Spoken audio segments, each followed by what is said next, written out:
सभी को नमस्कार। क्लास स्टार्ट हो गई भाई सभी की। देख पा रहे हैं आप मुझे? उम्मीद कर रहा हूँ कि माहौल एकदम बिल्कुल ठीक चल रहा है और आज का रंगारंग कार्यक्रम शुरू कर दिया जाए। कल क्लास में हमने जाते हुए स्नेल्स लॉ हमने पढ़ा था। ध्यान आ रहा आपको? स्नेल्स लॉ में कुछ जाते हुए मैंने ये बताया था कि sine i upon sine r equal to क्या होता है, n two upon N one. ठीक है।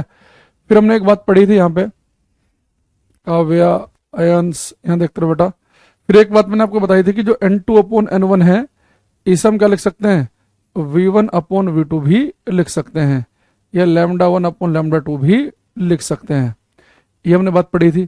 एक कल हमने पढ़ा था कि अगर आपको रेफ्रैक्टिव इंडेक्स निकालना है दूसरे मीडियम का पहले के रेस्पेक्ट में, तो उसे भी कैसे निकालते हैं, n two upon N one. जिस मीडियम का रेफ्रैक्टिव इंडेक्स निकालना है उसे ऊपर लिखेंगे, जिसके रेस्पेक्ट में जिसके सापेक्ष निकालना है उसे लिखेंगे नीचे। अच्छा, या इसी चीज को हम ऐसे भी लिख सकते हैं, v one upon we two. दूसरे मीडियम का रेफ्रैक्टिव इंडेक्स निकालना है पहले के रेस्पेक्ट में, तो पहले मीडियम की स्पीड ऊपर, दूसरे मीडियम की स्पीड नीचे, या दूसरे मीडियम का रेफ्रैक्टिव इंडेक्स ऊपर और पहले मीडियम का नीचे। ये सारी बातें हमने कल पढ़ी थी ना कि N two upon N one को V one upon we two लिखा जा सकता है, तो वो चीज यहां पर भी अप्लाई की जा सकती है। ठीक, सत्यम भाई नमस्कार। तो ये हमने कल क्लास के अंदर स्नेल्स लॉ के बारे में डिस्कस किया था और फिर जाते हुए मैंने आपको एक क्वेश्चन भी बताया था। ये कुछ एक कांच की प्लेट वाला, अगर आपको ध्यान आ रहा हो तो कांच की प्लेट वाला हमने क्वेश्चन किया था कि भाई यहां पर आके लाइट टकराई है, किस एंगल पर आके टकराई थी लाइट, आई एंगल पर। और उसके बाद उसने एक हमें कंडीशन दी थी कि जो रिफ्लेक्टेड रे है, परावर्तित किरण, और जो रिफ्रैक्टेड रे है, इन दोनों के बीच का एंगल कितना था, 90 डिग्री। तो हमारे से इस आई में और कांच का रिफ्रैक्टिव इंडेक्स था एन, इनके बीच में एक संबंध पूछा था और वो संबंध क्या निकल के आया था, धर्मेंद्र, हेमंत, अंजलि। हमारा कल क्लास में जाते हमने लास्ट में किया था कि tan i equal to n. तो यहां तक हमने कल क्लास के अंदर पढ़ लिया था। उम्मीद कर रहा हूं कि सभी बच्चे कल की क्लास में उपस्थित थे, जो नहीं थे उन्होंने बाद में क्लास देख ली होगी। तो हमारा हो गया एक रिविजन। अब हम थोड़ा सा जो हम रिफ्रैक्शन पढ़ रहे हैं कि लाइट जब मीडियम चेंज करती है तो उसके लिए हमने रिफ्रैक्शन के नियम पढ़े कि तीनों लाइनें एक ही प्लेन में, एक ही तल में होंगी। स्नेल का नियम आई आर के रिलेशन में स्नेल का नियम काम करेगा। फिर हमने रेफ्रैक्टिव इंडेक्स पढ़ा, एब्सोल्यूट रेफ्रैक्टिव इंडेक्स पढ़े, रेफ्रैक्टिव इंडेक्स किसी मीडियम का दूसरे के रेस्पेक्ट में पढ़े। अब हम इसकी एप्लीकेशन पे आते हैं कि डेली लाइफ में रिफ्रैक्शन हमें कहाँ कहाँ दिखता है। अब उस तरफ हम आएंगे। यहां तक किसी का डाउट है तो मेरे से पूछ सकता है, ठीक है। तो मैं आपको 20-30 सेकंड का समय दे रहा हूं, किसी का कोई भी डाउट है तो एक बार लिख सकता है वो, ठीक है। जय नमस्ते। अभी तक हाँ राहुल, अभी तो मैं रिवाइज करा रहा था कल की क्लास का। अभी जस्ट हम स्टार्ट करने वाले हैं आज की क्लास। तब तक एक काम करते हैं, हम जितना हमने पढ़ लिया है रिफ्रैक्शन में, किसी कोई डाउट बनता है तो हम देख लेंगे। अंजलि कह रही today I have come at the right time. Right time बेटा 9:45 होता है, 9:48 नहीं है राइट टाइम। और पीछे क्लास देख रखी है सारी? अगर पीछे क्लास देखी हुई है तो कोई दिक्कत नहीं है। शुरू कर दें लेके प्रभु का नाम। No doubt. डाउट की स्पेलिंग हर क्लास में करनी पड़ती है, सही लिखा करो। DOUGHT किसने पढ़ाया तुम्हें डाउट की स्पेलिंग ये? चलो यहां देखो, ये बेटा हमारे पास में एक मान लो कि बीकर है, ठीक।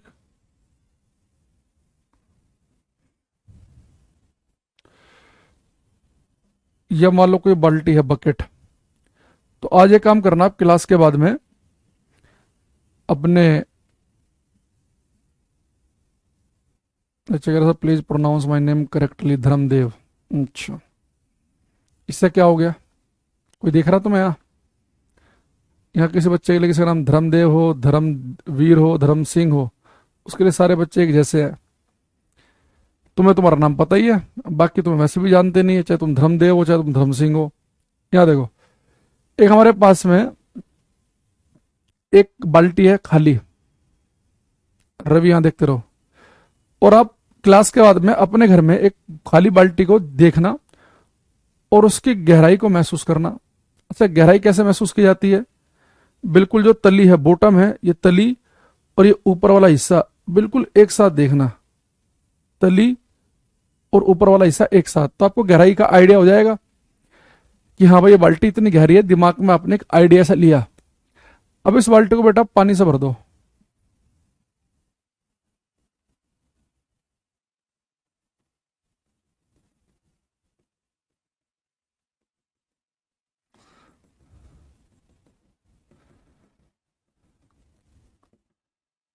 अब बेटा आपने बाल्टी को भर दिया पानी से।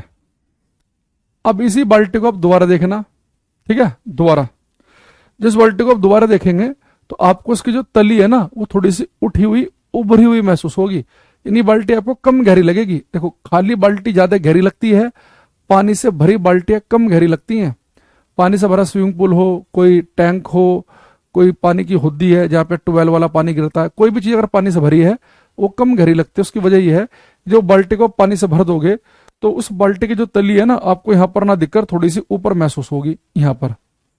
यानी हम गहराई चेक करते हैं फ्री स्पेस से, जहां हवा और पानी मिल रहा है ना, ये तो यहां से यहां तक ये इसकी एक्चुअल गहराई थी ये वाली, तो इसलिए लिख रहा हूं मैं डी से। लेकिन पानी भरने के बाद मुझे तली यहाँ की जगह दिख रही है यहाँ पे, तो यहां से लेकर यहां तक जो ये बनेगी बेटा इसकी आभासी गहराई, इसे हम कहते हैं डी डैश। तो अब ऐसा क्यों होता है कि पानी से जो भरी बाल्टियां हैं वो हमें कम गहरी क्यों दिखती हैं, अब हम उसकी तरफ आएंगे, ठीक है। तो उस बात को हमें समझना है कि पानी से भरी बाल्टी कम गहरी क्यों दिखती है, इसे दोबारा लिखेंगे हम। तो बेटा उसकी वजह यह है, सबसे पहले आप ये समझो कि हमें कोई चीज दिखती क्यों है। तो हम सभी को पता है कि हमें कोई चीज क्यों दिखती है। अगर किसी चीज के ऊपर लाइट टकराकर हमारी आंख तक पहुंच जाए तो वो चीज हमें दिखने लगेगी। दीवार पर लाइट टकराई, सूरज का प्रकाश या बल्ब का प्रकाश, और मेरी आंख पे पहुंच गया तो दीवार दिखने लगेगी। तो मुझे पानी की बाल्टी की तली देखनी है, तो तली के ऊपर जो लाइट टकरा रही है वो लाइट मेरी आंख तक पहुंचनी चाहिए। तो मान लो यहाँ पे जो भी सूर्य का बल्ब का प्रकाश टकराया तो लाइट टकराने के बाद में चल रही है पानी के अंदर। अब देखो यहाँ पे बड़े ध्यान समझना बात को,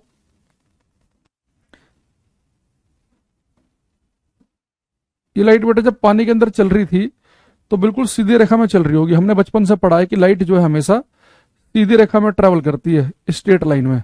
तो लाइट बिल्कुल सीधी रेखा में चल रही थी।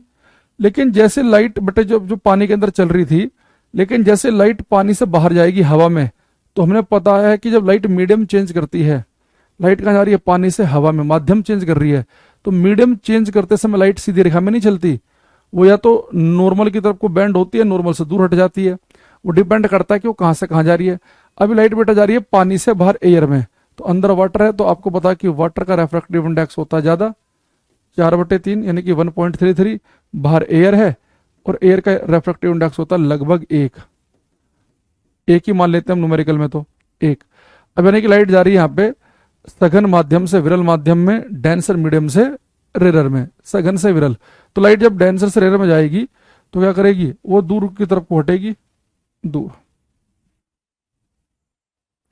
अब बेटा लाइट हटी दूर। अब मुझे बताओ, जैसे लाइट पानी से बाहर निकली, ठीक है, जैसे लाइट पानी से बाहर निकली है, ठीक है, तो लाइट पानी से बाहर निकलते समय थोड़ा सा दूर हट रही है, दूर।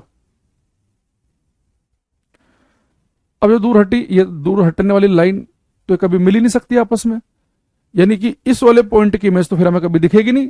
लेकिन बेटा अगर कभी लाइट दूर हटे ना तो उन पॉइंटों को पीछे की तरफ को मिलाओ, तो जहां पर वो दोनों लाइनें मिलती हुई महसूस हों, एक्चुअल में आपको वहां पर एक आभासी इमेज, एक वर्चुअल इमेज महसूस होती है।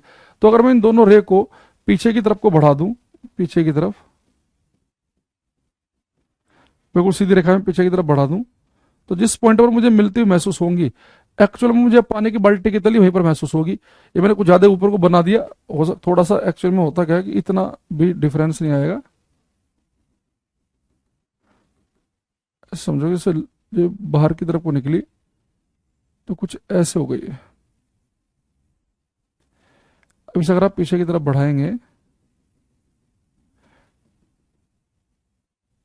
यहां पर मान लो कि ये डॉटेड लाइन से दिखाना है, तो ये वाला जो पॉइंट है बेटा, इसकी इमेज जो है ना आपको एक्चुअल में यहां महसूस होगी। तो जो पॉइंट यहां पर होगा उसकी इमेज यहां महसूस होगी, इस वाले पॉइंट की इमेज यहां महसूस होगी, यानी जो नीचे वाली तली है ये आपको यहां पर महसूस होगी। अब सोचो कि जो पानी जो था, बाल्टी जो थी, वो एक्चुअल में तो इतनी गहरी थी, लेकिन ये तली आपको यहाँ की जगह ये महसूस हो रही है यहाँ पर, यानी आपको उसकी जो गहराई है वो मात्र इतनी ही लगेगी, जैसे लिख रहा हूं मैं डी डैश। तो पानी से भरी बाल्टियां कम गहरी क्यों दिखती हैं? रिफ्रैक्शन की वजह से, अपवर्तन की वजह से। रिफ्रैक्शन क्या है? लाइट का मीडियम चेंज करना। तो लाइट का मीडियम चेंज करने की वजह से क्या हुआ कि अगर अंदर भी खाली होती है बाल्टी तो लाइट सीधी आपकी आंख में जाती, तो फिर तो अंदर भी हवा है बाहर भी हवा है, तो लाइट बैंड ही ना होती, मुड़ती ना। लेकिन अंदर पानी है बाहर हवा है, तो लाइट पानी से बाहर हवा की तरफ को जाते समय बाहर की तरफ को क्या हो गई? बैंड हो गई है। तो आपको जो इमेज दिखी अब एक्चुअल इमेज ना बनके एक वर्चुअल आभासी इमेज महसूस होगी। तो पानी की बाल्टी की तली जो है आपको जहां पर है वहां पर ना लगकर थोड़ी सी ऊपर की तरफ को महसूस हो रही है। तो पानी से भरी बाल्टियां कम गहरी क्यों दिखती है? अगर पेपर में क्वेश्चन आ जाए तो आप बोलेंगे कि पानी से भरी बाल्टी कम गहरी दिखती है किसके वजह से? रिफ्रैक्शन ऑफ लाइट की वजह से, प्रकाश के माध्यम बदलने की वजह से। ऐसे ही अगर यहां पर एक सिक्का रखा होता तो सिक्का मुझे यहाँ की जगह, वो सिक्का मुझे यहाँ की जगह यहां पर महसूस होता। तो पानी से भरी बाल्टी में किसी सिक्के का उठा हुआ दिखना, या पानी से भरे किसी कांच के बीकर में किसी मछली का, कोई फिश अगर वो है, एक्वेरियम है छोटा सा आपके घर में, तो मछली का उठा हुआ दिखना हो, सिक्के का उठा हुआ दिखना हो, पानी की तली, बाल्टी की तली का उठा हुआ दिखना हो, इन सबके उठा हुआ दिखने के पीछे की रीजन क्या? Refraction of light. अब उसे तो जो मैं आपको एग्जाम्पल लिखाऊंगा रिफ्रैक्शन के, वहां लिखाऊंगा ही, लेकिन अभी हम यहाँ पे समझेंगे कि अगर एक बाल्टी 20 मीटर गहरी है और उसे पानी से भर दिया जाए तो कम गहरी तो लगेगी, पर कितनी गहरी लगेगी? 20 मीटर की जगह वो मुझे कितनी गहरी लगने लगेगी? 16 की लगेगी, 12 की लगेगी, 10 की लगेगी, 11 की लगेगी? तो उसके लिए हमारे पास में एक फॉर्मूला है, वो देखो क्या है। यहाँ पे जो बेटा मैंने डी लिखा, ये तो एक्चुअल डेप्थ है या रियल डेप्थ कहेंगे इसे हम, एक्चुअल या रियल डेप्थ। और डी डैश क्या है? Apparent depth. तो इनमें एक रिलेशन है कि जो अपरेंट डेप्थ होती है ना, ये कैसे निकालते हैं? जो रियल डेप्थ है उसे क्या करेंगे बेटा? रेफ्रैक्टिव इंडेक्स से डिवाइड कर देंगे। रेफ्रैक्टिव इंडेक्स से। किसके रेफ्रैक्टिव इंडेक्स से? जो भी लिक्विड आपने भर रखा उसके रेफ्रैक्टिव इंडेक्स से। तो अगर आपको कभी भी ये निकालना है कि आभासी, अगर आपको निकालना है ये अगर आपको कभी भी अपरेंट डेप्थ निकालनी है, आभासी गहराई निकालनी है, तो क्या करेंगे? एक्चुअल गहराई को लिक्विड जो भी है उसके रेफ्रैक्टिव इंडेक्स से डिवाइड कर देंगे। जैसे अगर मैं आपसे यहाँ पे क्वेश्चन पूछूं कि मेरे पास एक बाल्टी है और ये बाल्टी जो है ये 24 मीटर गहरी है, तो 24 मीटर इसकी एक्चुअल गहराई है और ये बाल्टी पानी से भरी है, तो बताओ कितने मीटर गहरी लगेगी? पानी से भरी 24 मीटर गहरी बाल्टी की आभासी गहराई बतानी है, क्या होगी? तो सबसे पहले तो पेपर में एक ऑप्शन ये समझेंगे कि कौन सा ऑप्शन आंसर नहीं हो सकता। बाल्टी अगर एक्चुअल में 24 मीटर गहरी है तो बाल्टी 24 मीटर से कम गहरी लगेगी, यानी कि आंसर तो मेरा 24 मीटर से कम वाला आएगा। तो जो ऑप्शन 24 से बड़ा होगा या 24 के बराबर, वो तो हमारा आंसर नहीं है, तो उसे तो बिल्कुल हम बाहर निकाल देंगे। काव्य ने बिल्कुल सही आंसर दिया इसका। तो यहाँ पे देखेंगे तो हमारे लिए बेटा अपरेंट डेप्थ कैसे निकालते हैं हम? एक्चुअल गहराई को रेफ्रैक्टिव इंडेक्स से डिवाइड कर देते हैं। तो एक्चुअल गहराई कितनी है? 24 मीटर। बाल्टी भरी है पानी से, तो पानी का रेफ्रैक्टिव इंडेक्स डिवाइड करेंगे, 3 पहुंच जाएगा ऊपर, गुणा 24 मीटर, नीचे है 4, तो 4 छिंग 24, तो 18 मीटर आ जाएगा। अच्छा, अगर मैं इसमें आपसे क्वेश्चन पूछ लूं कि 24 मीटर जो गहरी बाल्टी है उसकी अब आभासी गहराई अपरेंट डेप्थ कितनी होगी? आप कहेंगे 18 मीटर। ये अगर मैं आपसे पूछ लूं कि गहराई अब कितनी कम हो जाएगी? 24 मीटर अगर बाल्टी पानी से भरी है तो उसकी गहराई कितनी कम हो जाएगी? तो आप बोलेंगे कि सर उसकी जो गहराई है वो 6 मीटर कम होगी। एक्चुअल में 24 थी, लगा में 18 रही है, यानी कि हमें 6 मीटर कम गहरी लग रही है। उसकी जो गहराई में जो कमी आ गई है वो 6 मीटर की आ गई, ये भी तो कह सकते हैं आप। दूसरा, जैसे मान लो ये बेटा यहां से यहां तक तो इसकी एक्चुअल गहराई है, ठीक, और यहां पर आपको ये पॉइंट की इमेज यहां बन रही है, तो यहां से यहां तक जो है ये है इसकी आभासी गहराई। तो यहां तक की है इसकी आभासी, दूसरे पेन से बना देता हूं मैं, यहां से यहां तक। तो इसको देखो बेटा, ये जो है ना, ये भी दिख रहा है इतना बढ़िया से, कौन सा वाला लेंस में हम ये ले लेते हैं। देखो यहां से यहां तक तो बेटा क्या है इसकी आभासी गहराई, और यहां से यहां तक क्या है इसकी एक्चुअल गहराई। तो यहां से यहां तक जो है ना ये यानी तली थी यहां और दिखा यहां दे रही, इसे बच्चे बोलते हैं लेटरल डिस्प्लेसमेंट, ऊर्ध्वाधर विस्थापन। इसे नहीं बोलेंगे, क्या बोलते हैं? इसे बोलते हैं वर्टिकली शिफ्ट, ऊर्ध्वाधर विस्थापन, वर्टिकली कितना शिफ्ट हो गया, यानी कि जो तली है यहां थी, यहां की जगह यहां दिख रही है, तो कितना शिफ्ट हुआ, वर्टिकली शिफ्ट। तो वर्टिकल जो शिफ्ट है वो क्या होता है, वर्टिकल शिफ्ट कितना आ गया हमारा, एक्चुअल में कितनी गहराई है डी, लेकिन तली आपको दिख रही है यहाँ की जगह यहाँ, तो यानी कि तली कितना शिफ्ट हो गई है, वर्टिकली कितना ऊपर की तरफ पहुंच गई है, ये यहाँ पर रखा हुआ सिक्का वर्टिकली कितना ऊपर की तरफ को शिफ्ट हो गया। तो जो वर्टिकल शिफ्ट है इसे हम एक बार देखते हैं, ये जो वर्टिकल शिफ्ट हुआ है, वर्टिकल शिफ्ट, इसे मैं शॉर्टकट में लिखूंगा वी एस, वर्टिकल शिफ्ट को। ये तो वर्टिकल शिफ्ट कितना हो गया, ये कैसे निकलेगा, इस एक्चुअल वास्तविक गहराई में से अगर ये आभासी गहराई हम घटा देंगे तो अपने आप से बचेगा, यानी कि वर्चुअल शिफ्ट कैसा आता है, एक्चुअल गहराई में से आपको आभासी गहराई घटानी पड़ती है। तो अगर मैं आपसे बोल दूं कि एक बाल्टी 24 मीटर गहरी है, एक बाल्टी 24 मीटर गहरी है, अगर वो पानी से भरी हो तो उसकी तली कितनी ऊपर उठ जाएगी, तो 6 मीटर उठ जाएगी, क्योंकि 24 मीटर गहरी बाल्टी है, 18 मीटर गहरी आपको लग रही है, तो तली जो है उसकी कितना, उसका ऊर्ध्वाधर विस्थापन कितना हो गया, तो उसका ऊर्ध्वाधर विस्थापन जो है वर्टिकली शिफ्ट कितना हो जाएगा, 24 मीटर एक्चुअल में गहरी थी, 18 मीटर गहरी अब आपको लग रही है। भाई जो भी गहराई है ना इस फ्री स्पेस से नापते हैं, तो एक्चुअल में 24 मीटर गहरी थी, अब गहरी कितनी लग रही है आपको, 18 मीटर। तो ऊर्ध्वाधर जो आपका विस्थापन है जो वर्टिकली शिफ्ट है, तो वर्टिकल शिफ्ट कितना है ये, आप कहेंगे सर 6 मीटर ही तो बचेगा ये। तो इससे जुड़े हम 2-3 क्वेश्चन कर लेते हैं एक बार पीडीएफ से, तो फिर आप ज्यादा बड़े समझ जाओगे।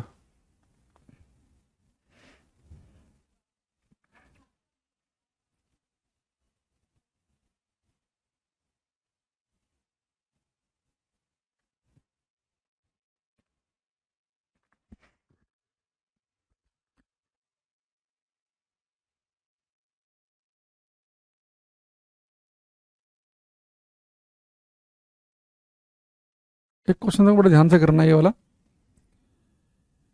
ये क्वेश्चन कह रहा है कि एक coin is placed at the bottom of a swimming pool, तो एक स्विमिंग पूल के बॉटम पे कॉइन रखा हुआ है, to obtain a vertical shift of 20 centimetre of the image of coin the required height of the water is.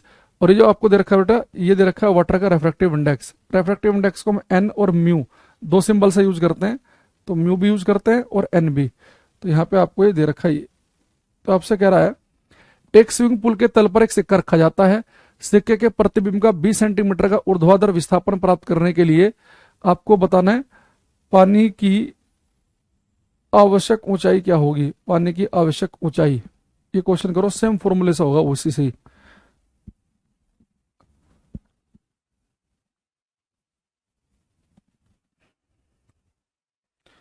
Alia,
कुछ answer हमारे पास में आ रहे हैं, काव्या, सत्यम, नया, आलिया, दीपक, अंकित, प्रीति, अमन, कुछ आंसर हमारे पास में आ रहे हैं।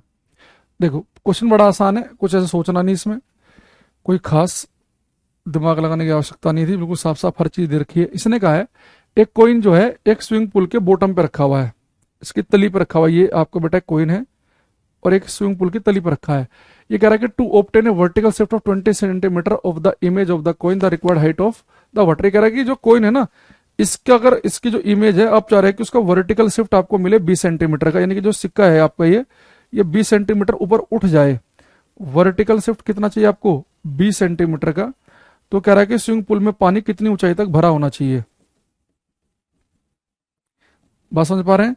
यानी कि एक सिक्का तली पर रखा था, इस सिक्के का यहाँ पे रखा था, लेकिन आप चाह रहे हैं कि सिक्का कितना, इसका वर्टिकल शिफ्ट कितना चाह रहे हैं कि ऊपर की तरफ को कितना उठ जाए, ये 20 सेंटीमीटर।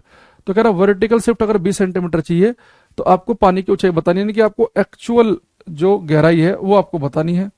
ये सब मानते हैं हम डी। अगर बेटा इस सिक्का यहाँ था 20 सेंटीमीटर ऊपर उठ गया तो यहाँ से यहाँ तक जो बनता है वो हमारी क्या बनती है? आभासी गहराई। तो गहराई तो हमेशा हम फ्री स्पेस से ही नापते हैं।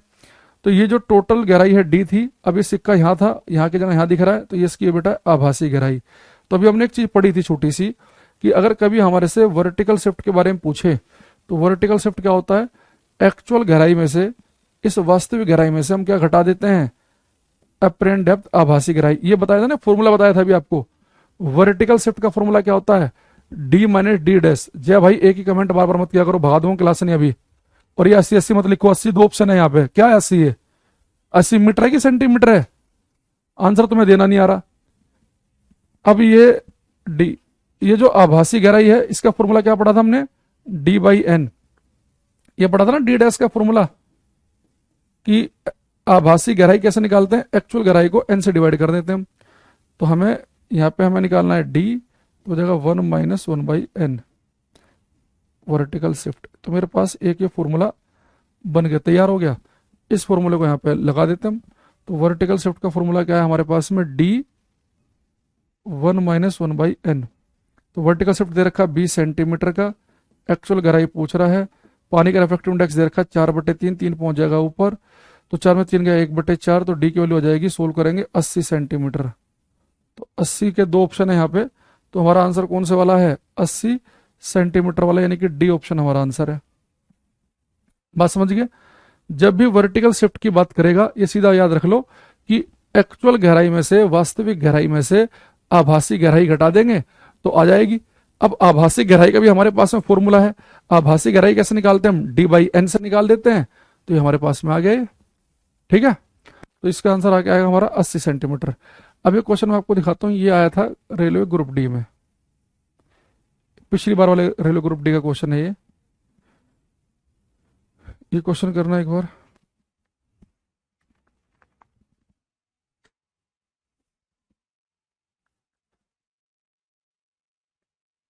ये करो।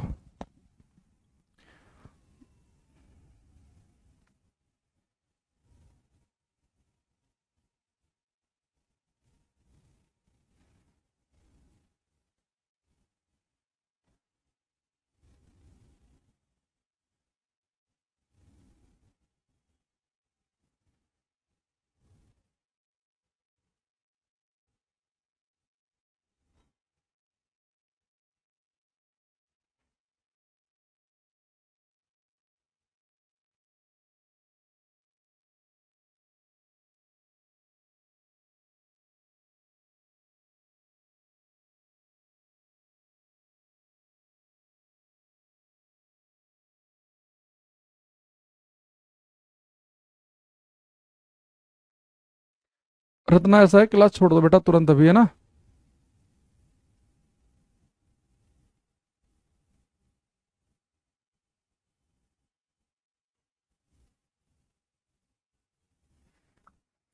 और ये ऐसी बातें लिखने से पहले 100 बार सोचा करो। लेट हो गए दोबारा समझा दो। ये तो तुम्हारे पास वीडियो रहेगी, बाद में देख लेना, क्यों बाकी बच्चों का टाइम खराब कर रहे हो? ये कह रहा है कि हवा में उड़ रहा है एक पक्षी, पानी की सतह से वायु ऊंचाई पर है। एक मछली पानी की सतह से एस गहराई, एक्स गहराई में है। मछली और पक्षी के बीच की आभासी दूरी कितनी है? पानी का अपवर्तनांक दे रखा है। देखो ये हमारे पास में,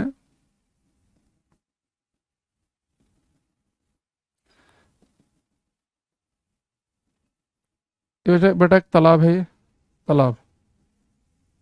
ठीक। और इसके ऊपर एक पक्षी उड़ रहा है और कह रहा है कि पक्षी जो है वाई ऊंचाई पर है, वाई ऊंचाई पर, और एक मछली है अंदर। और मछली जो दे रखी है इसने, ये मछली कह रहा है कि एक्स गहराई में है, और पानी का जो रेफ्रेक्टिव इंडेक्स दे रखा है वो दे रखा है 4/3, ये सॉरी एन दे रखा है। वाटर का जो रेफ्रेक्टिव इंडेक्स दे रखा है वो दे रखा है एन। ठीक।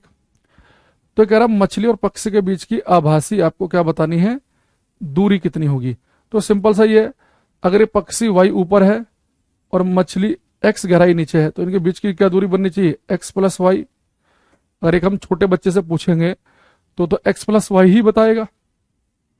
लेकिन हमें पता है भाई ये आंसर नहीं है, क्योंकि जो मछली पानी, एक चीज है पानी के अंदर, एक है हवा में। तो हमें पता है कि जब हम हवा से पानी के अंदर की चीज देखेंगे, वो अगर वास्तव में एक्स गहराई पे, तो एक्स गहराई पे तो दिखेगी नहीं हमें, वो हमें थोड़ी सी उठी हुई दिखाई देगी। यानी जो मछली है एक्चुअल में होगा क्या, ये है तो यहाँ पर, लेकिन मुझे थोड़ी सी उठी हुई दिखेगी, थोड़ी सी उठी हुई, मान लो यहाँ दिखेगी। यानी इसकी जो गहराई है एक्चुअल में पक्षी को ये लगेगी, पक्षी को इसकी गहराई एक्स नहीं लगेगी, पक्षी को इसकी गहराई लगेगी ये वाली। ठीक है। तो इसे मैं मान लेता हूं कि गहराई डी डैश है। तो जो आभासी गहराई है ये निकाल लो आप। तो आप सभी को पता है कि आभासी गहराई कैसे निकालते हैं हम, एक्चुअल गहराई जो है कितनी है एक्स, उसे लिक्विड के रेफ्रेक्टिव इंडेक्स से डिवाइड कर देंगे तो एक्स बाई एन। यानी कि पक्षी को लगेगा कि मछली जो है एक्स बाई एन गहराई में है, तो एक्स ना लगकर गहराई क्या लगेगी उसे, एक्स बाई एन, और खुद वो वाई ऊपर है ही। तो आंसर क्या हो जाएगा, x by N plus y, यानी कि आंसर हो जाएगा बी ऑप्शन। बात को समझ पा रहे हैं आप सभी। वो आपसे क्या कह रहा है, आप इस बात को ध्यान से समझो। जब भी आपको एक चीज पानी के अंदर हो, एक हवा के अंदर हो, तो नॉर्मली हम ये मानते हैं कि हम हवा से पानी के अंदर वाली चीज को देख रहे हैं। तो पानी वाली जो चीज है वो थोड़ी सी आपको उठी हुई उभरी हुई दिखेगी।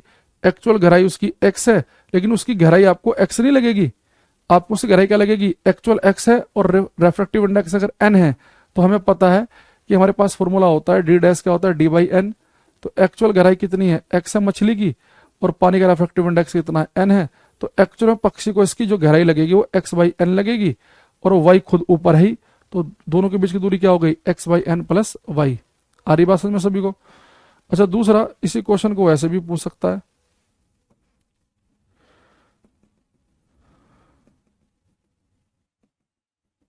वो आपसे कह सकता है पेपर में,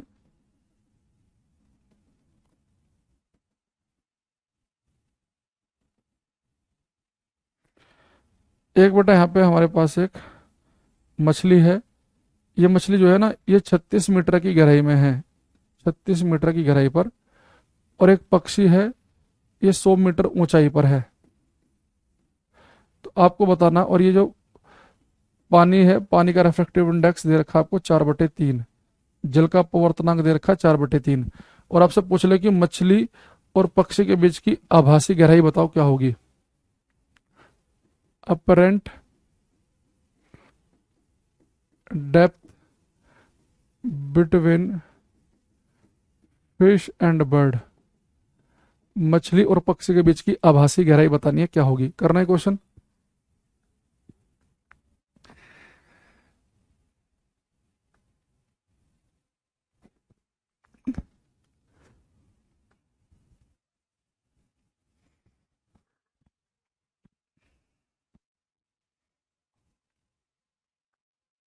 जय ने बिल्कुल बढ़िया आंसर दिया एकदम फास्ट।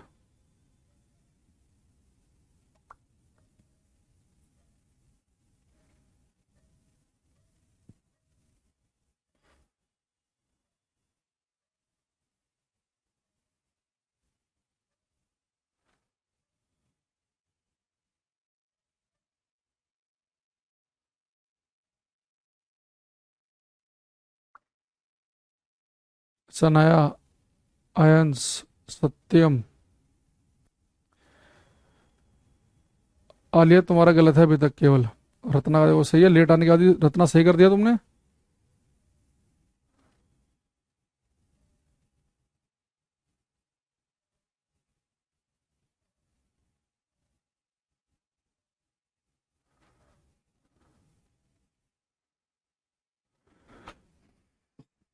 विप्लव का भी सही है, धर्मदेव का भी सही है, काव्या का भी सही है, अदिति का भी सही है। देखो आप सभी को पता है कि क्वेश्चन में अब आपको लग रहा हो कुछ बचा नहीं है कुछ खास ऐसा, ये अगर मछली 36 मीटर गहराई में है, पर 36 मीटर तो लगेगी नहीं, मछली लगेगी थोड़ी सी उठी हुई, तो मछली की आभासी गहराई क्या लगेगी, एक्चुअल को रेफ्रेक्टिव इंडेक्स से डिवाइड कर देंगे।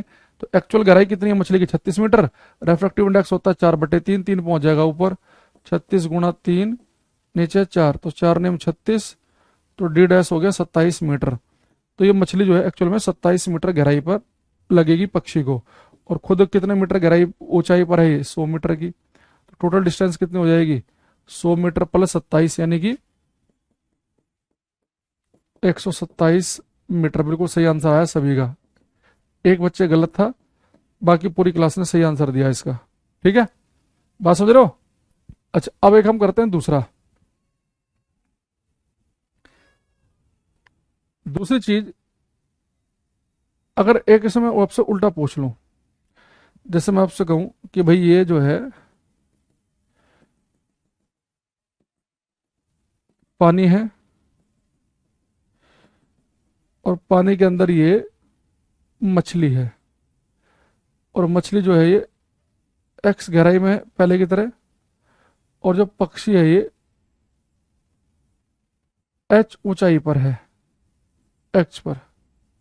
ठीक, तो अभी तक बेटा हम क्या पढ़ रहे थे, अभी तक हम हवा से पानी के अंदर की चीज देख रहे थे। तो जब हम हवा से पानी के अंदर की चीज देख रहे थे तो हमें पता था कि जो आभासी गहराई आती है वो क्या आती है, एक्चुअल गहराई को रेफ्रेक्टिव इंडेक्स से डिवाइड कर दो। तो एक्चुअल गहराई अगर यहाँ पे क्या है एक्स है, तो अगर पानी का रेफ्रेक्टिव इंडेक्स एन है तो उसे डिवाइड कर देंगे। ठीक है, लेकिन अगर यहाँ पे अभी तक मैं पूछ रहा हूं आपसे कि अगर हम हवा से पानी के अंदर की चीज देखते हैं तो पानी के अंदर की चीज हमें उठी हुई दिखती है, जैसे हमने पहले देखा कि पानी के अंदर की चीज हमें उठी हुई दिखाई देगी, जब पानी के अंदर मछली हो चाहे वो भी उठी हुई दिखाई देगी। या इससे पहले हमने क्या देखा था कि पानी के अंदर की जो बाल्टी की जो तली है वो उठी हुई दिखती है, सिक्का उठा हुआ दिखता है। ये सारी बातें हम समझ चुके हैं। लेकिन अगर मैं आपसे उल्टा क्वेश्चन पूछ लूं कि अब आप हवा से पानी का नहीं देख रहे, अगर आप पानी से हवा में देखें, मान लो कि आप स्विमिंग पूल में, बिल्कुल साफ पानी है, आपका जो चेहरा है वो पानी के अंदर, आपने आँख खोली पानी में और आप बाहर का देख रहे हैं, जैसे मछली जो है वो अगर बाहर का देखे तो क्या होगा, तो उसे एक्चुअल में क्या होगा, जैसे जो पक्षी है उसे जो मछली है वो थोड़ी सी उठी हुई दिखती है। तो इसलिए गहराई तो हम यहां से नापते हैं ना फ्री स्पेस से, जहां पानी खत्म हो गया और हवा स्टार्ट हो रही है। तो मछली जो है आपको मैंने कहा कि थोड़ी सी उभरी हुई दिखेगी, ऐसे यहां दिखेगी, इसकी आभासी गहराई है डी डैश। लेकिन जब पानी से बाहर हवा की चीज आप देखेंगे ना, तो जो हवा में जो चीज है पानी के अंदर से देखेंगे थोड़ी सी आपको ऊपर दिखाई देगी, उसकी जो वास्त आभासी ऊंचाई होगी वो थोड़ी ज्यादा होगी। तो आभासी ऊंचाई में हम क्या करते हैं, ज्यादा होती है उसमें क्या करते हैं, एक्चुअल गहराई को रेफ्रेक्टिव इंडेक्स से मल्टीप्लाई करते हैं। देखो गहराई निकालते समय तो रेफ्रेक्टिव इंडेक्स से डिवाइड करते हैं, भाई डिवाइड करेंगे तभी तो वैल्यू छोटी आएगी, क्योंकि मछली उठी हुई दिख रही है तो फ्री स्पेस से ये लंबाई कम आनी चाहिए, तो डिवाइड करते हैं। लेकिन जो पानी से हवा का देखते हैं तो हवा की चीज थोड़ी सी ऊपर दिखती है, हवा वाली चीज जो है वो थोड़ी हाइट पे दिखेगी, तो ज्यादा ऊंचाई चीज कब बनेगी, जब मल्टीप्लाई करेंगे। तो आभासी ऊंचाई कैसे आती है, एक्चुअल ऊंचाई जो होती है उसमें रेफ्रेक्टिव इंडेक्स से भाग कर देते हैं, जिसमें रेफ्रेक्टिव इंडेक्स वाली चीज आप चीजों को देख रहे हैं। तो यहाँ पर जैसे आप पानी से देख रहे हैं तो पानी का रेफ्रेक्टिव इंडेक्स, या कोई और लिक्विड होता उससे देख रहे होते तो उसका रेफ्रेक्टिव इंडेक्स। तो जो आभासी ऊंचाई है, एच का मतलब है एपरेंट हाइट, आभासी ऊंचाई,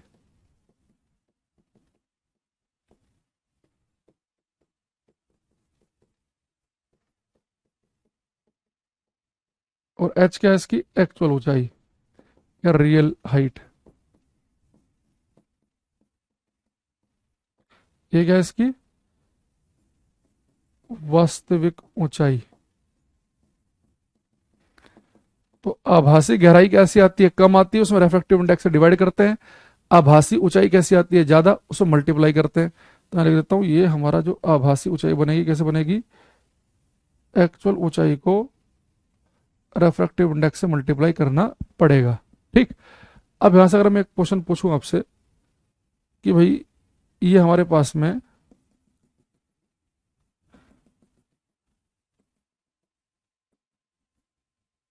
एक मछली है पानी के अंदर, और वाटर की सरफेस से मान लो कि 48 मीटर ऊपर एक पक्षी उड़ रहा है। तो मछली को पक्षी कितना ऊपर लगेगा। एक मछली पानी के अंदर है, पानी के अंदर का रेफ्रेक्टिव इंडेक्स दे रखा है 4/3, पानी का रेफ्रेक्टिव इंडेक्स 4/3 है। तो पानी के अंदर जो मछली बैठी है, जब ये मछली ऊपर उड़ रहे पक्षी को देखेगी तो इस पक्षी जो एक्चुअल में 48 मीटर ऊंचाई पर है, ये पक्षी से कितनी ऊंचाई पर लगेगा, ये आपको बताना है। करो क्वेश्चन।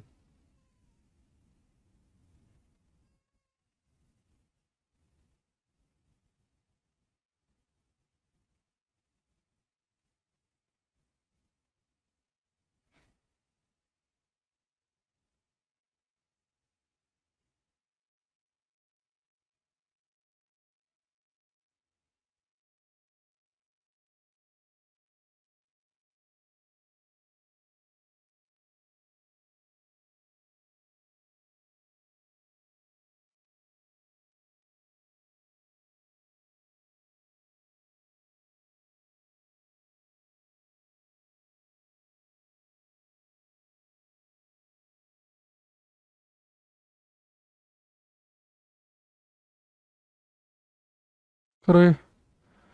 आलिया, अयंस, धर्मदेव बड़े बड़े आंसर दे रहे हैं हमें, सभी का सही आंसर आ रहा है। काम नहीं सुनाया सभी का, बहुत सुंदर।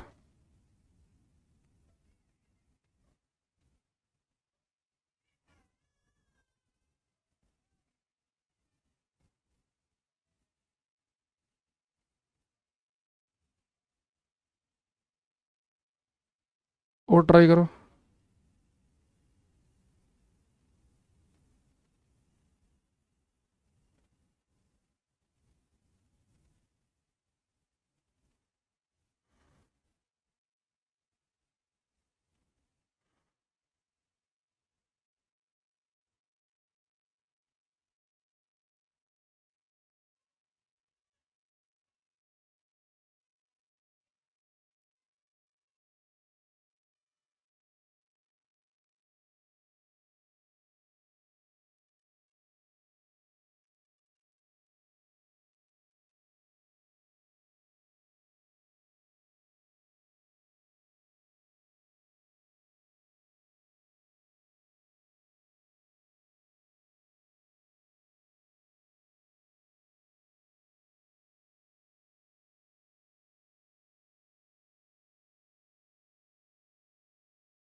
एक क्वेश्चन मैं आपके लिए ढूंढना चाह रहा था, मिल नहीं रहा है।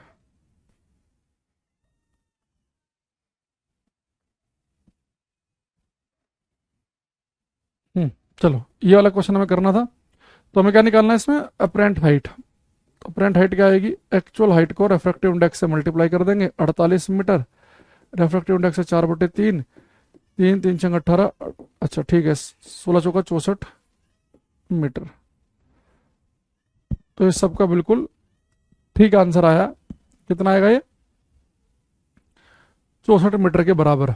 एक जय का गलत आया, बाकी सबका ठीक है। वैसे भी आपको अच्छी ध्यान समझनी है भाई जय, कि जब मछली हवा की चीज को देखती है तो हवा में जो पक्षी होता है ना, वो थोड़ा सा उसे ऊंचा दिखाई देता है। यानी आंसर तो हमारा वैसे 48 मीटर से बड़ा ही आना चाहिए। तो ये आपका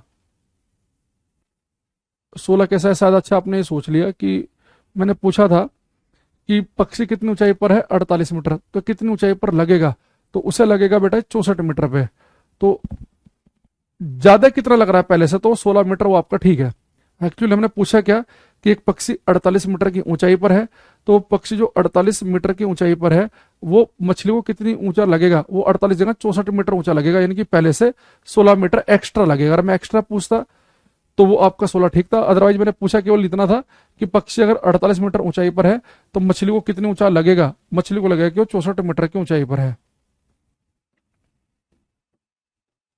ठीक। तो ये जो क्वेश्चन होते हैं इस टाइप वाले, इन्हें आपको थोड़ा सा, जनरली आपसे पेपर में बहुत ही सिंपल सा क्वेश्चन आता है कि पानी से भरी बाल्टी है, उसकी गहराई मान लो कि 18 मीटर है, 24 मीटर है, वो कितनी मीटर गहरी लगेगी, बस वह D' = D/N। जो अपरेंट डेप्थ वाला है जनरली आपसे इससे पूछता है, D/N, इस वाले से। या मछली और पक्षी वाले में दोनों के बीच की पूछ लेगा। तो नॉर्मली क्या होगा कि पक्षी जो है मछली को देखता है तो मछली को जब देखेगा तो मछली थोड़ी उठी हुई दिखेगी, तो वो आप वहां से निकाल सकते हैं जो मैंने क्वेश्चन कराया। लेकिन अगर आपसे स्पेशली पूछ ले कि मछली को पक्षी कितनी ऊंचाई पर दिखेगा, तो मैंने बता दिया कि इसमें रेफ्रेक्टिव इंडेक्स से डिवाइड नहीं करना है, उसमें रेफ्रेक्टिव इंडेक्स से मल्टीप्लाई करनी है। तो एक दो बातें छोटी छोटी से में ध्यान रखनी है। अगर आप इस बात को समझ गए हैं तो फिर आप एक क्वेश्चन करेंगे। ये क्वेश्चन एसएससी सीएचएसएल में आया हुआ है, बढ़िया क्वेश्चन है लेकिन पेपर के लेवल के हिसाब से। उसने कहा बेटा कि हमने एक टेबल है, उस टेबल के ऊपर 7 अलग अलग रंग के लेटर रखे, ये 7 अक्षर हैं लेटर, ये है विब ग्योर। ये बिल्कुल एक सीध में रखे हुए हैं, बिल्कुल एक लाइन पे। ये हमारे पास एक टेबल है, इसमें मैंने क्या किया 7 अलग अलग रंग के अक्षर रख दिए। मान लो कि बैंगनी रंग में अक्षर है, वायलेट, इंडिगो है, ब्लू है, ग्रीन है, येलो है, ऑरेंज है, रेड। तो 7 अलग अलग रंग के अक्षर थे, बिल्कुल एक ही लाइन में चिपका के मैंने रख दिया टेबल के ऊपर। अब इन अक्षरों के ऊपर मैंने क्या किया, एक कांच की प्लेट रख दी, ग्लास की प्लेट। ठीक,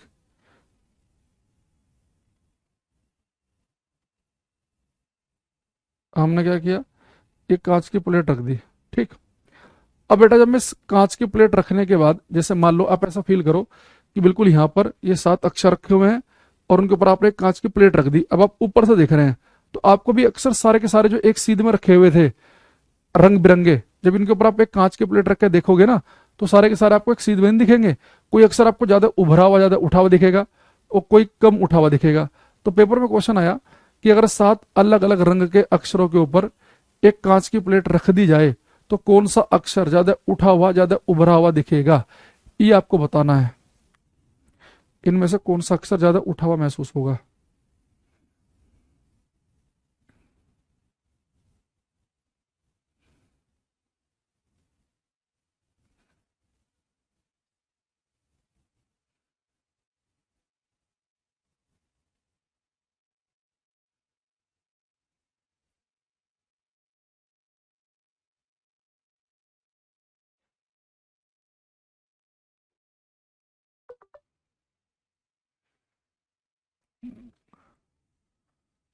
काव्य का बिल्कुल ठीक आंसर आया एकदम,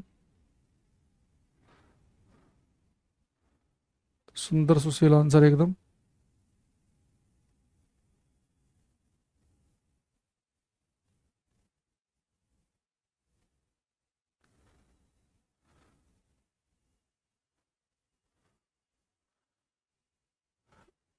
धर्मदेव का गलत है, सत्यम का सही है, जय का भी गलत है।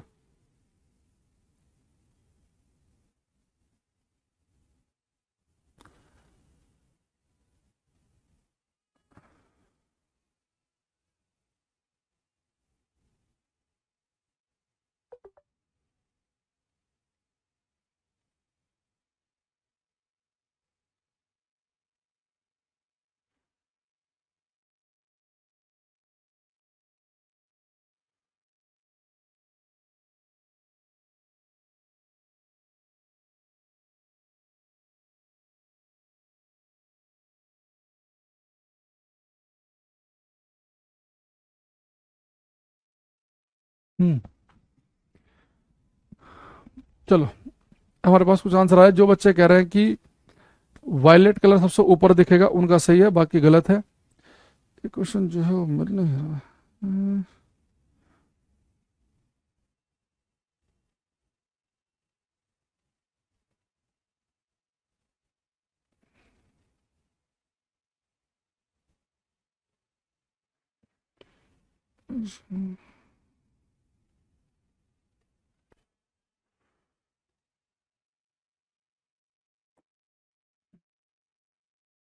तो पहले इसका आंसर लिख लेते हैं, फिर समझेंगे इसे।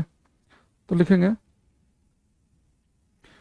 when when we put a when we put a when we put a glass slab when we put a glass slab on seven different colors on 7 different colors, comma violet color appears at top, while red color appears at bottom. Hindi में लिखेंगे, जब 7 अलग अलग रंग के अक्षरों के ऊपर, जब 7 अलग अलग रंग के अक्षरों के ऊपर एक कांच की प्लेट रखी जाती है, जब 7 अलग अलग रंग के अक्षरों के ऊपर एक कांच की प्लेट रखी जाती है, तो बैंगनी रंग सबसे उठा हुआ, तो बैंगनी रंग सबसे ऊपर, जबकि लाल रंग सबसे नीचे दिखता है।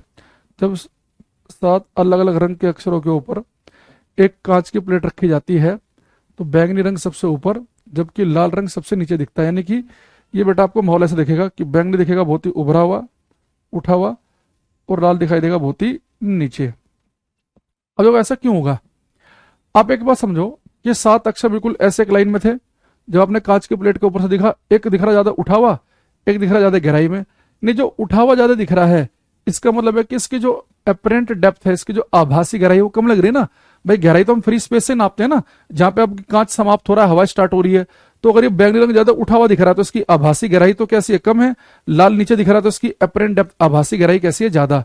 और अभी हमने एक फॉर्मूला पढ़ा था, और फॉर्मूला हमने क्या पढ़ा था कि अपेरेंट डेप्थ, आभासी गहराई का फॉर्मूला होता है एक्चुअल गहराई अपॉन रेफ्रेक्टिव इंडेक्स। तो एक्चुअल गहराई तो सबकी सेम ही थी, एक्चुअली तो सब एक ही लाइन में रखे थे ना, बिल्कुल सीधे। तो एक्चुअल गहराई तो सबकी सेम है, यानी कि क्या है, एक्चुअल डेप्थ सभी की। लेकिन बेटा मैंने कल आपको एक बात बताई थी कि किसी मीडियम में, किसी मीडियम का रेफ्रेक्टिव इंडेक्स, किसी माध्यम का जो अपवर्तनांक होता है, वो वायलेट कलर बैंगनी रंग के लिए होता है सबसे ज्यादा।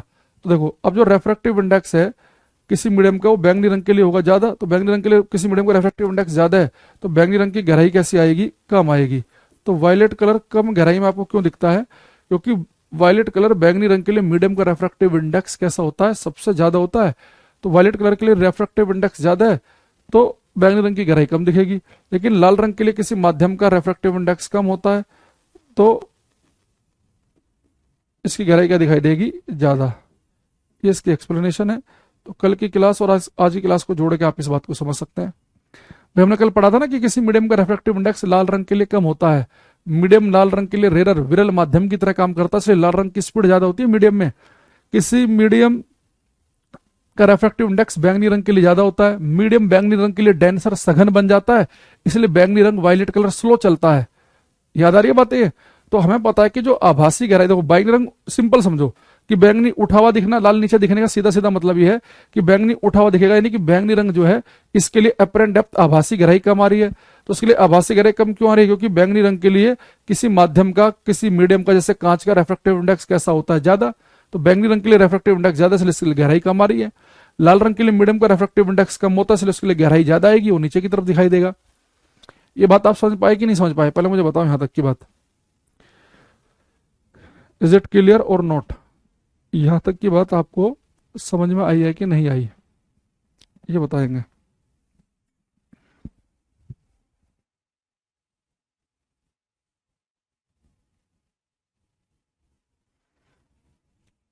ये कल की क्लास को और आज की क्लास को दोनों अगर जिसने लिए हैं वो समझ पाएगा इस बात को।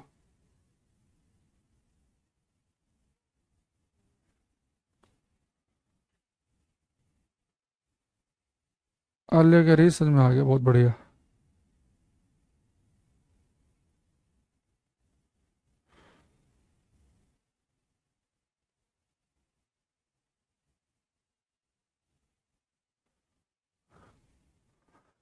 सत्यम, जय, कामनी सबको आ रहा है।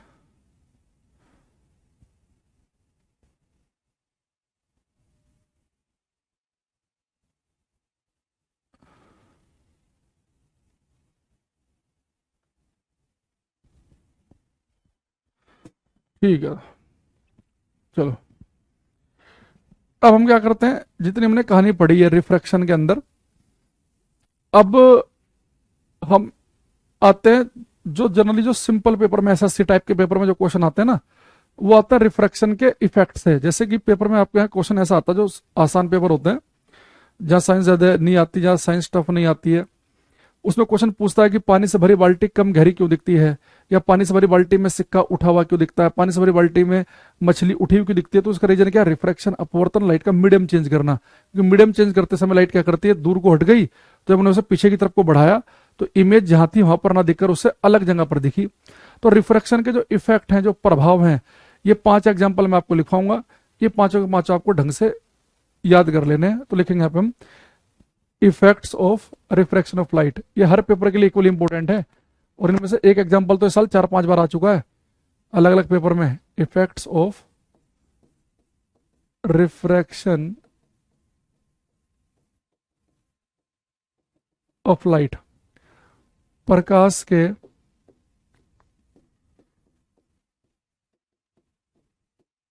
अपवर्तन के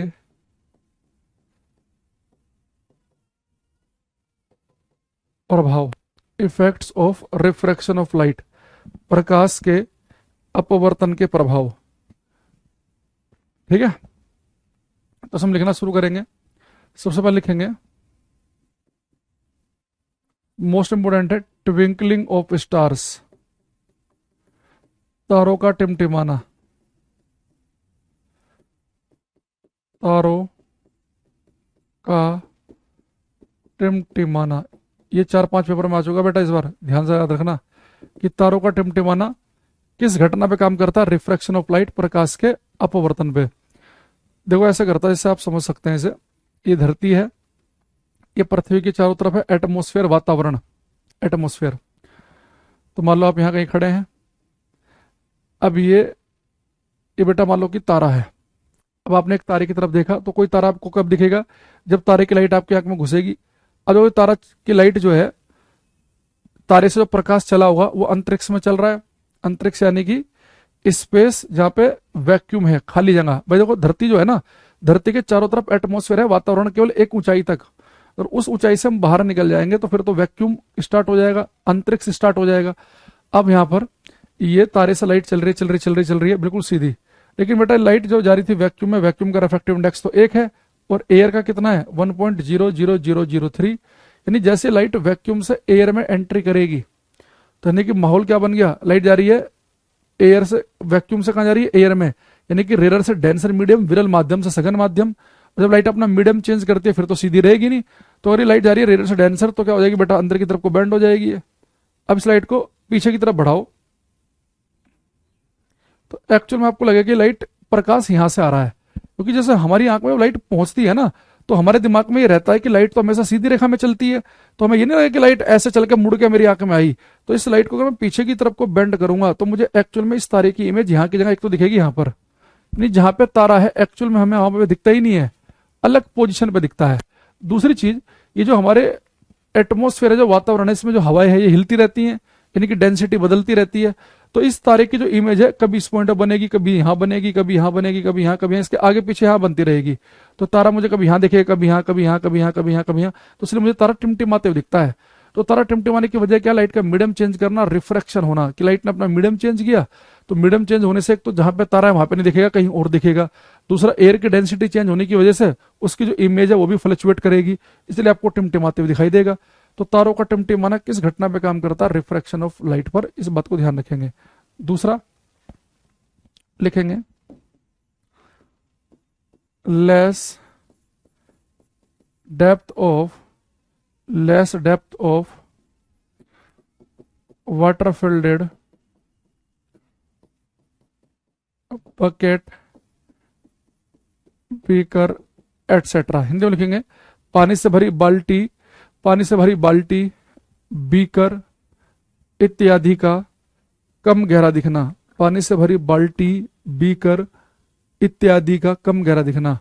less depth of water fielded bucket, beaker etcetera. पानी से भरी बाल्टी, बीकर इत्यादि का कम गहरा दिखना। बाल्टी जो है उसका कम गहरा दिखना, बीकर का कम गहरा दिखना, वो इस पे काम करता है। तीसरा एक लिखेंगे अपवर्ड अप्रियंस ऑफ ए कॉइन, ये भी आता है बड़ा पेपर में। Upward अप्रियंस of a coin inside a water fielded bucket. इन्हें लिखेंगे पानी से भरी बाल्टी में पानी से भरी बाल्टी में किसी सिक्के का उठा हुआ दिखना। Upward appearance of a coin inside a water field bucket. पानी से भरी बाल्टी में किसी सिक्के का उठा हुआ दिखना। ठीक। फोर्थ, देखो आपने बचपन में कभी अगर ध्यान दिया हो, जैसे आपके पास में ये एक बीकर में पानी है और आपने मान लो कि इसके अंदर कोई पेंसिल छोड़ दी यहाँ पे, जहाँ पे पानी खत्म हो रहा है, बाहर हवा स्टार्ट हो रही है, मीडियम चेंज हो रहा है, वहां पे आपने देखा ना पेंसिल थोड़ी मुड़ी हुई सी दिखती है। जो बाल्टी, जो पेंसिल का हिस्सा पानी में है और जहाँ पे जो हिस्सा हवा में है, उस जहाँ पे वो मीडियम चेंज हो रहा है वहां पे आपको ना पेंसिल थोड़ी बेंड सी दिखेगी। तो पानी से भरी बाल्टी में या पानी से भरे बीकर में या गिलास में किसी पेंसिल का मुड़ा हुआ दिखना, तो वो भी किस पे काम करेगा? रिफ्रैक्शन, क्योंकि वहां भी मीडियम चेंज हो रहा है। तो लिखेंगे bending of A stick inside the bending of a stick inside the water filled bucket। Hindi में लिखेंगे पानी से भरी बाल्टी में किसी पेंसिल का मुड़ा हुआ दिखना। पानी से भरी बाल्टी में किसी पेंसिल का मुड़ा हुआ दिखना। Bending of A stick inside the water field bucket. पानी से भरी बाल्टी में किसी पेंसिल का मुड़ा हुआ दिखना।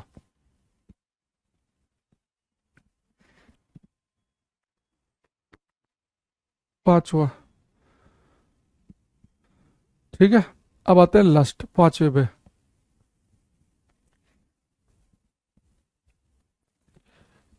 इसके लिए बेटा जैसे मान लो आप सुबह सुबह, आपके घर वालों ने कहा कि बेटा आज ये काम करना है, छत पे जाओ और टाइम नोट करो कि सूर्य कितने बजे उगा। आपने जी ठीक है, आप छत पे पहुंच गए। अच्छा, सनराइज हुआ है हमें कब आइडिया होता है? जैसे कि आप एक खुली जगह पे खड़े हो जाओ, दूर दूर तक, जैसे बहुत दूर तक का जहां पे आप देख सकते हैं, तो कहीं दूर अगर आप देखेंगे तो आपको लगता है कि धरती आकाश मिलते हुए लगते हैं। तो वो लाइन जहां पर हमें धरती आकाश मिलते हुए से महसूस होते हैं, उस लाइन को बोलते हैं होराइजन, उसे बोलते हैं क्षितिज। जहां पे हमें धरती आकाश मिलते हुए लगते हैं, ठीक है, वो लाइन जहां धरती आकाश मिलते हुए लगेंगे उसे हम होराइजन बोलेंगे। ठीक। अब यहां देखना, ध्यान समझना बात को।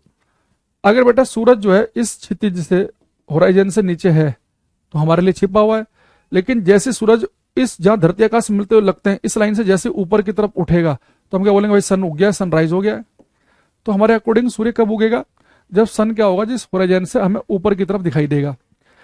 अब जैसे मान लो कि जैसे सूर्य आपको दिखा, आपने टाइम नोट कर लिया कि भाई सूरज उगा है 5:55 पे, तो आपके अकॉर्डिंग सूर्य 5:55 पे उगा। लेकिन आपको पता है एक्चुअल में सूरज 5:57 पे उगेगा। डेली सूर्य हमें उसके उगने से भी 2 मिनट पहले ही दिखने लगता है। आप कहोगे जी आप तो हद कर रहे हो, जब सनराइज नहीं हुआ तो 2 मिनट पहले कैसे दिख जाएगा? बेटा जैसे पानी से भरी बाल्टी में सिक्का था बिल्कुल तली पे उठा हुआ दिख रहा था, पानी की जो बाल्टी थी उसकी तली यहां पर थी, वो थोड़ी सी उठी हुई दिख रही थी। पानी से भरे किसी तालाब में मछली उभरी हुई दिख रही थी। तो ऐसे जो ये अभी सूरज है, तो यहाँ सूर्य यहाँ पर है, लेकिन आपको थोड़ा सा उठा हुआ यहाँ पे दिखने लग जाएगा और आप क्या सोचेंगे? सूरज तो उग गया है। जबकि सूरज को भी यहां से यहां तक आने में लगभग 2 मिनट के आसपास का समय और लगेगा। और आपको पता है जब सूरज वास्तव में यहाँ पे होगा तो उस समय वो आपको यहाँ दिख रहा होगा, जब यहाँ होगा तो यहाँ दिख रहा होगा। सूरज आपको हमेशा उसकी एक्चुअल हाइट से ऊंचा दिखता है। जहां पर भी सूरज आपको दिख रहा है समझ जाना कि वास्तव में तो उससे नीचे है, हमें थोड़ा सा उठा हुआ दिख रहा है। यही काम करता है सूरज शाम को। सूरज शाम को छिप गया है, लेकिन अभी भी आपको उठा हुआ दिखता रहेगा। यहाँ पे आपको लगेगा सूरज तो अभी छिपा ही नहीं है। तो डेली सूर्य हमें 2 मिनट एक्स्ट्रा दिखता है सुबह को, उगने से भी 2 मिनट पहले ही दिखना शुरू हो जाएगा। यही काम करता है शाम को। शाम को छिपने के भी बाद दिखता है, 2 मिनट के बाद तक वो छिप चुका है, लेकिन अभी भी हमें थोड़ा सा यहीं पे दिखता रहेगा। तो सूरज का डेली उसके वास्तविक समय से पहले उगना और छिपने के भी बाद तक दिखाई देना। अर्ली सनराइज और डिलेड सनसेट, ये भी किसका रीजन है? रिफ्रैक्शन ऑफ लाइट का। तो इसमें लिखेंगे हम early sunrise and delayed sunset. सूर्य का उसके वास्तविक समय से पहले उगना और छिपने के बाद तक दिखाई देना। Early sunrise and delayed sunset. सूर्य का उसके वास्तविक समय से पहले उगना और छिपने के भी बाद तक दिखाई देना। Early sunrise and delayed sunset, सूर्य का उसके वास्तविक समय से पहले उगना और छिपने के बाद दिखाई देना। अच्छा, इसमें क्वेश्चन में ना बच्चे कंफ्यूज हो जाते हैं। एक क्वेश्चन आता है कि सुबह शाम को सूर्य लाल क्यों दिखता है। अगर वो क्वेश्चन है ना कि सुबह शाम को लाल क्यों दिख रहा है, उस पर आंसर हम पढ़ेंगे आगे। स्कैटरिंग प्रकिरण की वजह से होता है वो। तो सुबह शाम को लाल दिखना वो अलग क्वेश्चन है, और सुबह को उगने से भी पहले दिखना और शाम को छिपने के भी बाद दिखाई देना ये अलग क्वेश्चन है। तो इन दोनों में कंफ्यूजन नहीं होना है। अर्ली सनराइज डिलेड सनसेट, जल्दी उगना देर में छिपना, पेंसिल का मुड़ा हुआ दिखना, सिक्के का उठा हुआ दिखना, पानी की बाल्टी कम गहरा दिखना, तारों का टिमटिमाना। याद रखना कि कोई ऑब्जेक्ट जहां पर है अगर वहां पर ना दिखकर कहीं और दिखे, एक्चुअल पोजीशन यहां है पर दिख कहीं और रहा है, तो आंसर रिफ्रैक्शन है। जैसे कि तली यहां पर है बाल्टी की, उठी हुई दिख रही है, कहीं और दिख रही है। सिक्का है यहां पर दिख यहां रहा है। सूरज अभी यहां पर है, उगने से पहले दिख रहा है, यानी कि उठा हुआ दिखाई दे रहा है। पेंसिल बिल्कुल सीधी होती दिख रही है, मुड़ी हुई। तो जब भी आपको पोजीशन में वेरिएशन दिखाई दे, यानी कि ऑब्जेक्ट है कहीं और दिखे कहीं और, तो आप इसे एक याद करने के तरीके से याद कर सकते हैं कि इनका आंसर क्या होगा, रिफ्रैक्शन ऑफ लाइट, प्रकाश का अपवर्तन। तो पेपर में ऐसे क्वेश्चन आसान पेपर में ज्यादा आ जाते हैं कि तारों का टिमटिमाना किस घटना पे काम करता है, रिफ्रैक्शन, रिफ्लेक्शन, TIR, स्कैटरिंग, ऐसे लिख देगा। पानी से भरी बाल्टी कम गहरा दिखना किस पे काम करता है, पानी से भरी बाल्टी में सिक्का उठा हुआ दिख रहा है तो किस घटना पे काम कर रहा है। सूरज जल्दी उग गया देर में छुप गया किस पे काम कर रहा है, सूरज का उसकी वास्तविक ऊंचाई से ऊपर दिखना किस पे काम करता है। तो ऐसे क्वेश्चन आपको ज्यादा देखने को मिलते हैं। ठीक, जैसे इसमें एक क्वेश्चन मैं आपको दिखाता हूं,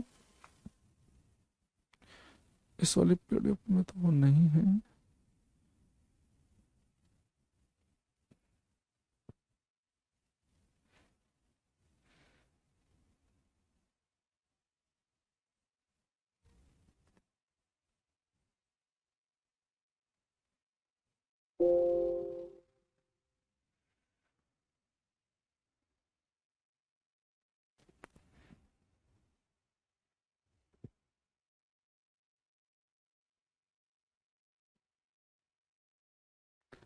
जैसे पहला ही वाला क्वेश्चन है, अगर आपसे पूछा जाए तो क्या आंसर बताएंगे आप इसका पेपर में।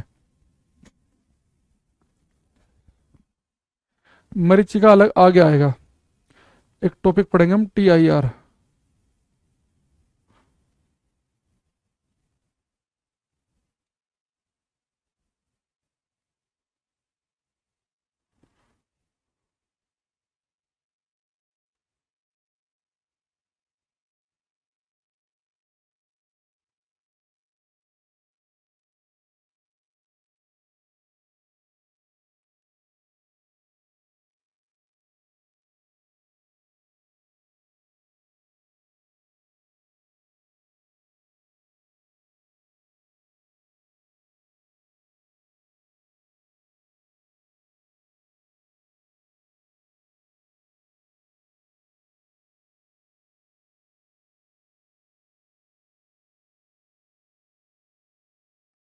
बिल्कुल सही आंसर सभी का कि पानी में डूबी एक छड़ी किस घटना के कारण मुड़ी प्रतीत होती है। तो हमने क्या पढ़ा अभी थोड़ी देर पहले, रिफ्रैक्शन ऑफ लाइट।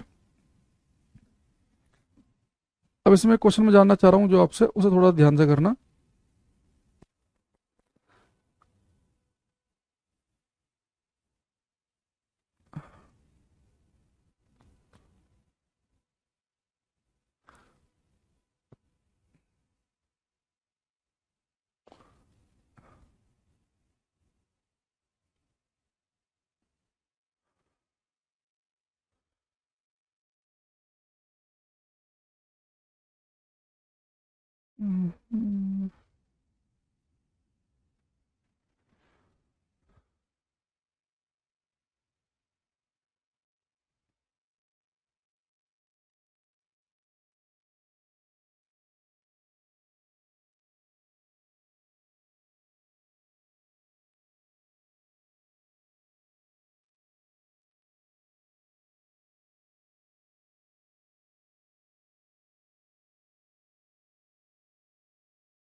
ये वाला क्वेश्चन करो,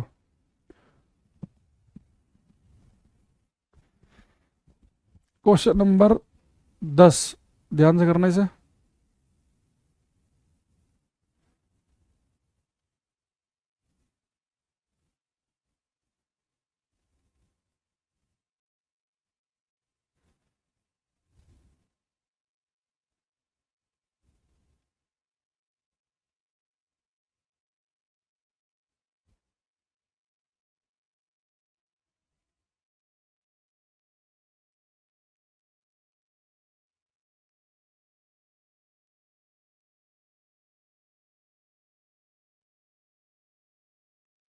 हम्म। सत्यम, रत्ना, कव्या, सनाया, कामिनी। आंसर है which of the following is note. देखो सबसे पहले क्या पढ़ो कि इसलिए नोट वाला क्वेश्चन बड़े ध्यान से पढ़ा करो। अपवर्तन के कारण नहीं है, तो तारों का टिमटिमाना तो रिफ्रैक्शन की वजह से होता है।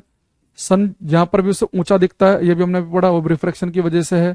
सूर्य का जल्दी उगना ये भी इसकी वजह से है। लेकिन मैंने कहा था कि सूर्य का लाल दिखना उगते समय या छिपते समय, ये स्कैटरिंग की वजह से होता है, ना कि इसकी वजह से। ठीक है, तो इसका आंसर ए ऑप्शन सबका ठीक है। सर्वेश, सनाया, धर्मेंद्र देव सबका ठीक।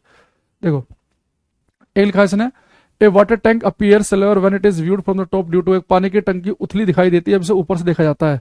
तो पानी से भरी बाल्टी का या टंकी का कम गहरा दिखना, वो भी हमने क्या पढ़ा अभी, किसके से होता है, रिफ्रैक्शन की वजह से। तो सारे जो क्वेश्चन अभी हमने देखे हैं, ये सब के सब अलग अलग पेपर में हमारे से पूछे गए हैं। ठीक है, और उम्मीद कर रहा हूँ कि सारे के सारे आपको ध्यान रहेंगे। और एक खास तौर से ये वाला आपको ध्यान रखना है कि तारों का जो टिमटिमाना है वो रिफ्रैक्शन की घटना पे काम करता है। कल हम क्लास में स्टार्ट करेंगे टोटल इंटरनल रिफ्लेक्शन, पूर्ण आंतरिक परावर्तन, और उसमें फिर से स्नेल्स का नियम यूज होगा। और फिर वहां से हम टीआईआर से जुड़े हुए कुछ न्यूमेरिकल भी देखेंगे। तो कल की क्लास में करेंगे हम। आज के लिए इतना ही है, बाकी मिलते हैं नेक्स्ट क्लास में। ठीक है, तब तक के लिए thank you, bye bye, take care everybody, bye everyone.